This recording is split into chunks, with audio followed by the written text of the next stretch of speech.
tous et merci à vous de nous rejoindre sur Monaco Info. Après un week-end marqué par le Grand Prix historique, vous le savez très certainement, Monaco est en route et se prépare pour le Grand Prix de Formule 1. Un Grand Prix dont il sera question dans un instant puisqu'un exercice de simulation d'accident a eu lieu. Retour ensuite sur une vente aux enchères de prestige. Ce mois de mai est marqué par le sport automobile, mais pas seulement. Et en basket, le début des playoffs du championnat de Pro A. Vous en saurez plus avec Frédéric Elion. Vous avez pu le suivre en direct sur Monaco Info. Le Grand Prix historique s'est achevé dimanche. Il sera bientôt suivi par le Grand Prix de Formule 1 et ses essais à compter du jeudi 26 mai. Un événement sportif urbain qui n'est pas sans risque. Chaque année d'ailleurs, les différentes entités monégasques parties prenantes se réunissent pour un exercice de simulation. Comme vous l'explique dans ce reportage Émilie Rousseau, elle était accompagnée par Orazio Gaggino et Eric Pocoy. Le Grand Prix de Formule 1 de Monaco rassemble chaque année des milliers de spectateurs, un événement sportif populaire suivi dans le monde entier et qui réclame de nombreuses mesures de sécurité. C'est pour cela qu'un exercice de simulation d'un accident de Formule 1 a été organisé. Il rassemblait toutes les entités monégasques qui participent au bon déroulement du Grand Prix. Il faut se préparer à différents scénarios. On doit se préparer par rapport à des hypothèses d'événements, bien évidemment, et il faut régler la coordination entre tous les acteurs. Donc ces exercices sont importants parce qu'ils permettent de rôder, de préparer, d'organiser cette coopération, d'apprendre aux gens à travailler dans des situations qui sont des situations a priori anormales, atypiques, et de mettre en place des stratégies d'action parce que si malheureusement des événements graves doivent intervenir, eh bien, il y a le stress qui intervient à ce moment-là, et c'est que par l'entraînement, par une réflexion préalable, que l'on pourra maîtriser cette composante du stress. C'est le virage du bureau de tabac qui a été choisi pour être le théâtre d'un accident spectaculaire, une Formule 1 percutant violemment le rail de sécurité, projetant son pneu dans les tribunes et provoquant un début d'incendie. Ce scénario, personne ne le connaissait avant de débuter l'exercice. Les différentes parties prenantes ont donc dû gérer cette crise comme si elle arrivait réellement. Au vu de l'évolution de l'incident, le plan rouge a été déclenché, puis un plan Hormoz pour gérer tous les aléas générés par cet accident. Après un peu moins de 2 heures d'intervention, l'événement est maîtrisé.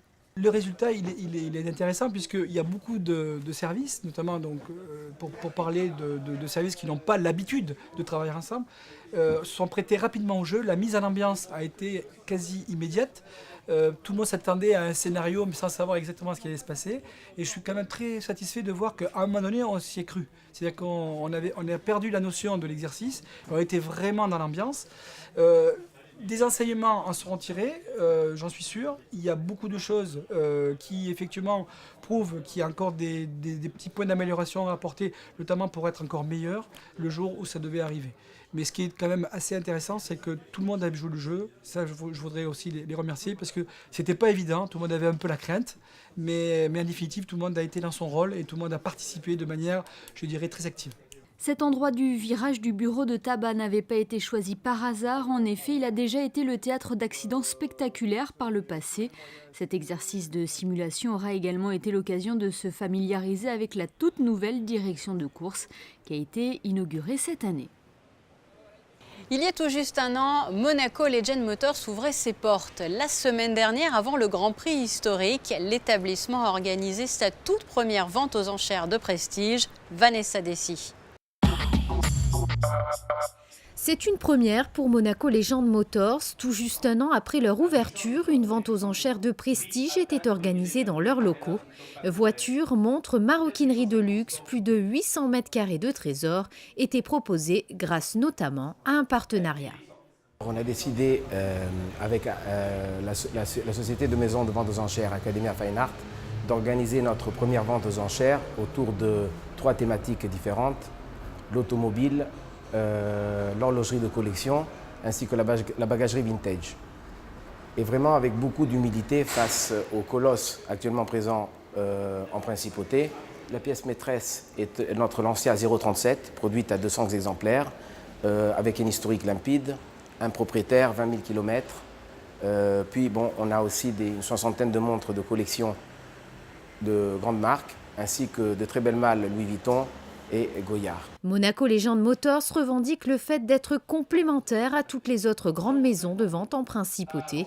Et pour se différencier encore un peu plus de la concurrence, l'entité propose dorénavant un service d'expertise inédit. Ces partenariats qu'on est en train de conclure vont nous permettre d'offrir à notre clientèle ainsi qu'à la principauté des expertises précises et permanentes tout le long de l'année, et je précise sans rendez-vous. Donc on va faire les ouvertures habituelles 9h midi, 14h, 19h, et il y aura un expert pour toutes les thématiques. Quelques 300 personnes ont participé à cette première vente aux enchères. Monaco Legend Motors travaille déjà sur le prochain événement qui pourrait proposer de plus des meubles design.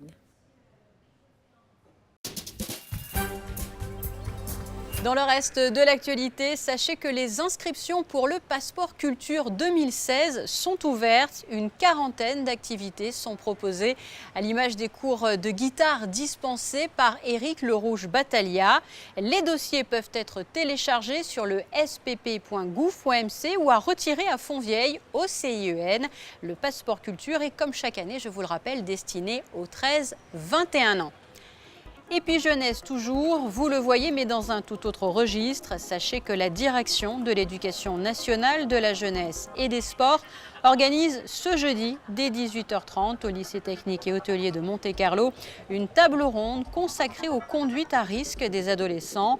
Vous pourrez même déposer vos questions dans une urne. Médecins, officiers de police, représentants du monde scolaire seront présents pour vous apporter des réponses.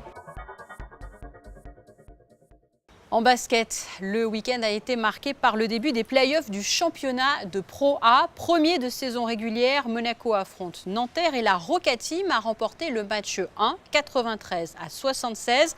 La rencontre se passait dimanche soir. Frédéric Elion.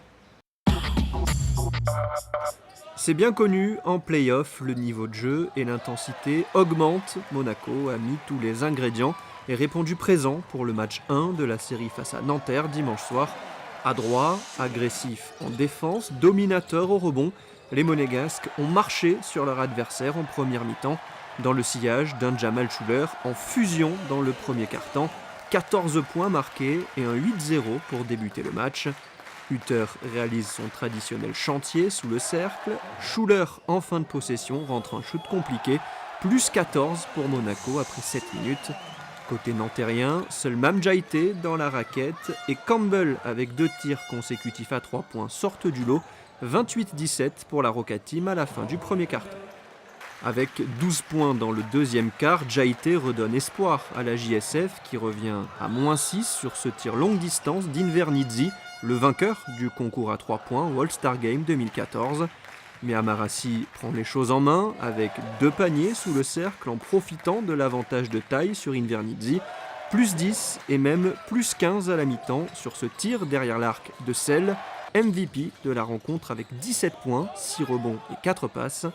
L'international polonais poursuit son festival avec 10 points dans le troisième acte. Ouattara fait lever les spectateurs de la salle Gaston Médecin dans son exercice favori, le dunk. 72-51 pour Monaco, Zvezdan Mitrovic en profite pour faire tourner dans le quatrième quart-temps dans l'optique du match 2, 93-76 pour la Roca Team. On savait que l'intensité allait être plus élevée en play-off, on a su élever cette intensité, on a joué super sérieux, donc je pense que c'est ça qui a donné le résultat de ce soir. Donc pour un premier match de play-off, on peut être que satisfait. Un play-off, c'est vraiment l'équipe qui en veut le plus qui s'impose. C'est un combat 40 minutes. Et voilà, nous on n'a rien lâché, on a montré qu'on voulait rien lâcher sur notre terrain et qu'on était là pour faire quelque chose dans ces playoffs. 15-0 tout simplement, mais en soi ça ne change pas grand chose parce qu'on n'est toujours pas qualifié pour la demi-finale. Donc il faudra aller là-bas vraiment très déterminé parce que c'est une salle très très difficile à jouer. Donc voilà, donc on est content pour ce soir, mais il n'y a pas trop de raison d'être trop joyeux ou trop radieux parce qu'une victoire en play-off ça ne veut rien dire. Mais bon, on est quand même content pour ce soir. Je pense que c'est comme si on avait passé un message à Nanterre, comme quoi rien ne sera facile, quoi. Donc on ne lâchera rien jusqu'au bout de la série. Et nous reviendrons bien sûr dans notre prochaine édition sur les résultats du match 2. La météo n'a jamais d'impact sur les matchs de basket et pour cause, ils se déroulent en salle. Mais regardons tout de même nos prévisions pour les jours à venir. Découvrez la météo avec Eclectic. Galerie, Interior Design, Art and Gifts. Mercredi, un temps assez beau, mais un soleil plus hésitant en cours de journée, compté de 16 à 20 degrés. Jeudi, risque de pluie dans la nuit, des nuages et de belles éclaircies dans la journée. Vendredi, belle journée en perspective, comptée jusqu'à 21 degrés pour les maximales. Et puis samedi, un temps assez ensoleillé, calme et très doux, température comprise entre 16 et 22 degrés. Vous avez découvert la météo avec Eclectic. Galerie, Interior Design, Art and Gifts. Et c'est la fin de cette édition. Merci comme d'habitude pour votre fidélité. Je vous laisse à présent avec la suite de votre programme sur Monaco Info. Et vous savez bien sûr que l'actualité monégasque, c'est aussi sur le www.monacochanel.mc. À très bientôt.